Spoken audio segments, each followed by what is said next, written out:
بسم اللہ الرحمن الرحیم۔ جب انسان کی آنکھوں سے آنسو بہتے ہیں تو اس پر رب کی رحمت برستی ہے۔ مایوس ہونا چھوڑ دیں، کیونکہ جو دروازے زمین والوں کی سازشوں سے بند ہوتے ہیں، اس سے بڑے بڑے دروازے اللہ کے فضل سے کھل جاتے ہیں۔ لال مرچ کا زیادہ استعمال آنکھوں، معدہ اور دماغ کو کمزور کرتا ہے۔ پیشاب روکنے سے مثانہ کی بیماریاں، پخانے میں زیادہ دیر بیٹھنے سے دماغی امراض لاحق ہوتے ہیں۔ تازہ ہوا تندرستی کے لیے ضروری ہے۔ سوتے وقت کھڑکیاں، روشن دان کھلے رکھو۔ جسم کی صفائی، قلب کی پاکیزگی بیماریوں سے بچنے کا مضبوط سہارا ہے۔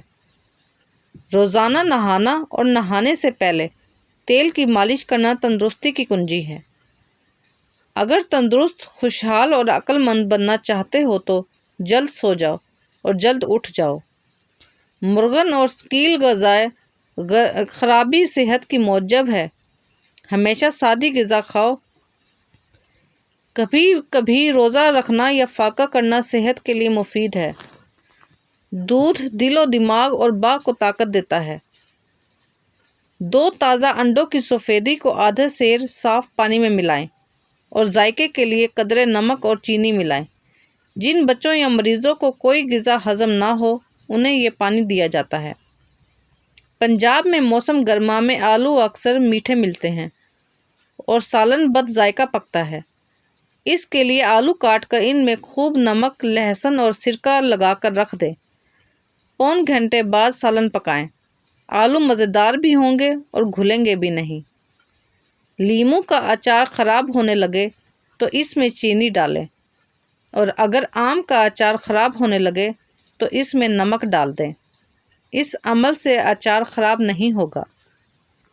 آپ نے جتنے پیاز روزانہ استعمال کرنے ہوں، ان کو رات کو پلاسٹک کے لفافے میں ڈال کر اچھی طرح لفافہ بند کر کے فریج میں رکھ دیں۔ صبح جب آپ کھانا پکانے کے لیے پیاز کاٹیں گے تو کبھی آنکھوں سے ہرگز پانی نہیں نکلے گا اور فریج میں سے پیاز کی بو بھی نہیں آئے گی۔ اگر رات کو پیاز رکھنا بھول جائیں تو کھانا پکانے سے گھنٹہ آدھا گھنٹہ قبل پیاز فریزر میں بھی رکھ سکتے ہیں۔ اگر بریانی کے چاول نیچے سے لگ جاتے ہیں تو دیگچی کی تلی میں تیل اور دہی کی تہ لگا کر اوپر سے چاول ڈالیں تو چاول نیچے سے نہیں لگیں گے۔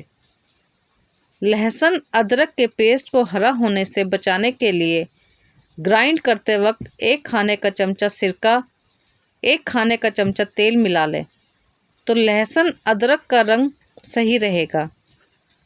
ہری چٹنی کا رنگ فریش گرین رکھنے کے لیے چٹنی پیستے وقت 1 کھانے کا چمچہ سرکہ اور 1 چائے کا چمچ تیل ڈال لیں۔ چٹنی ہری رہے گی۔ املی کا زبردست سا بلیچ، جس سے آپ کے چہرے کو نہ تو کوئی نقصان ہوگا اور نہ ہی کوئی جلن، بلکہ بغیر کیمیکل کے ایسا قدرتی بلیچ جس کا رزلٹ آپ کو حیران کر دے گا۔ 5 املی کو تھوڑے سے پانی میں بھگو دیں اور اس کا گودا نکال لیں۔ چھلکے اور بیج نکال کر علیحدہ کر لیں۔ اس پانی میں 1 لیموں اور 1 چمچ شہد اچھی طرح مکس کر لیں۔ پیسٹ کو چہرے پر اچھی طرح لگائیں اور 20 منٹ کے لیے چھوڑ دیں۔ بعد میں چہرے کو پانی سے دھوئیں اور عرق گلاب کا سپرے کر لیں۔ 1 لیموں کا چھلکا تقریباً آدھا کپ پانی میں ابال کر ٹھنڈا کر لیں۔ اس پانی میں 4 کھانے کے چمچ جو کا آٹا اور 3 چٹکی ہلدی ملا کر پیسٹ بنا لیں۔ اس پیسٹ سے گردن کا اچھی طرح مساج کریں اور پانی سے دھونے کے بعد کسی اچھے موئسچرائزنگ کریم میں 3 قطرے عرق گلاب ملا کر لگا لیں۔ یہ مساج 1 ہفتہ پابندی سے روزانہ کریں۔ گردن کی سیاہی بالکل صاف ہو جائے گی۔